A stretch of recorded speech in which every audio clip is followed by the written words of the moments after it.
बाबा साहेब भीमराव अंबेडकर। दोस्तों, ये नाम आपने पहले भी बहुत बार सुना होगा। आइए एक बार फिर से हम इस नाम और इस व्यक्तित्व के बारे में जानने की कोशिश करते हैं। भारत का संविधान दुनिया के किसी भी देश के मुकाबले में सबसे बड़ा संविधान है। भारत का संविधान 26 जनवरी 1950 को लागू किया गया था। अंग्रेज़ों से आज़ाद होने के 3 साल बाद भारत के संविधान का निर्माण हुआ था, जिसमें बहुत से स्वतंत्र देशों की धाराओं और संविधान के नियमों को लिया गया था और एक बहुत बड़ा संविधान तैयार हुआ। तो आज हम जिस व्यक्ति के बारे में बात कर रहे हैं, उनके बारे में आप संविधान शब्द को पढ़कर ही समझ गए होंगे कि हम आपसे आज बाबा साहेब श्री भीमराव अंबेडकर की बात करेंगे। आप सभी बाबा साहेब भीमराव अंबेडकर को जानते होंगे, पर उनके कुछ खास पक्ष को नहीं जानते होंगे।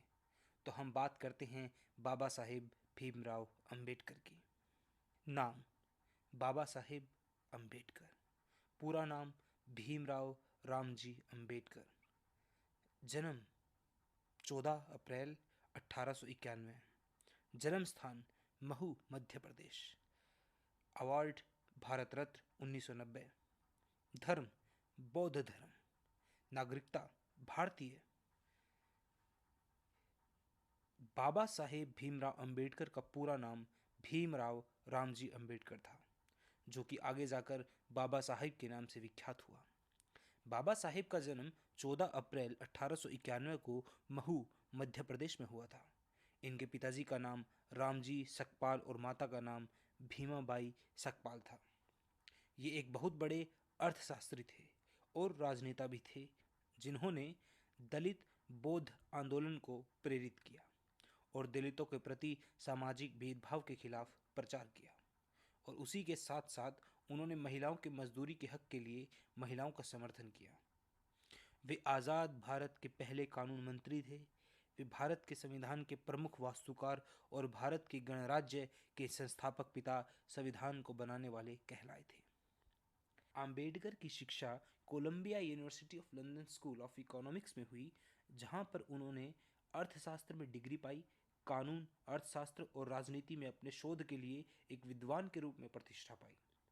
प्रारंभिक जीवन में अपने शुरुआती करियर में वे एक अर्थशास्त्री, प्रोफेसर और वकील भी थे। उसके बाद की जिंदगी उनके राजनीतिक कार्यों के लिए जानी जाती है। उन्होंने कई पत्रिकाओं का प्रकाशन किया, दलितों के राजनीतिक अधिकारों के लिए लड़े और दलितों के सामाजिक अधिकारों के लिए वकालत भी की। भारत की आज़ादी और संविधान के लिए बाबा साहेब का योगदान बहुत महत्वपूर्ण माना जाता है। बाबा साहेब एक समाज सुधारक थे, जिन्होंने समाज के बंधुओं को सुधारने और रहने का तरीका बताया। वे भारत के निराश वर्ग के नेता के रूप में प्रतिष्ठित हुए।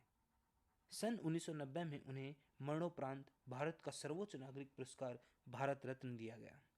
बाबा साहेब की याद में भारतीय संस्कृति में कई स्मारक और चित्रण शामिल हैं।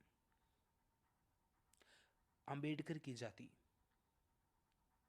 भीमराव अंबेडकर जी का जन्म महार जाति में हुआ था। यह जाति महाराष्ट्र और इसके आसपास के इलाकों में निवास करती है। भारत में कहीं कहीं महार जाति क्षत्रिय जाति से भी ताल्लुक रखती है। हिंदू जातियों में इसका स्थान दलित जाति का था। महाराष्ट्र की जनसंख्या का 10% महार लोग का है। श्री आर वी रसेल के अनुसार महाराष्ट्र का नाम महारों के कारण ही महाराष्ट्र यानी महारों का राष्ट्र पड़ा। बाबा साहेब की मृत्यु। साल 1948 में भीमराव अंबेडकर को डायबिटीज जैसी लाइलाज बीमारी ने जकड़ लिया, जो कि आगे चलकर उनकी मृत्यु का कारण बनी। अंबेडकर की मृत्यु वर्ष 6 दिसंबर 1956 में नई दिल्ली में हुई थी। बाबा साहेब की उपलब्धियां। बाबा साहेब ने जो भारत के लिए किया, उसे कभी नहीं भुलाया जा सकता। दलितों के उत्थान के लिए किए गए उनके कार्यों के लिए आज भी उन्हें याद किया जाता है। अंबेडकर का पुस्तकालय। बाबा साहेब के राजगढ़ वाले निजी पुस्तकालय में 50,000 से भी ज़्यादा किताबें थीं और यह दुनिया का सबसे बड़ा निजी पुस्तकालय था। डॉक्टर अंबेडकर को 9 भाषाओं हिंदी, पाली, संस्कृत, अंग्रेजी, फ्रेंच, जर्मन, मराठी, फारसी और गुजराती का ज्ञान था। दोस्तों, आज हमने कोशिश की कि डॉक्टर भीमराव अंबेडकर के जीवन का परिचय आपसे करवाया जाए और आप उनसे प्रेरणा लें। धन्यवाद।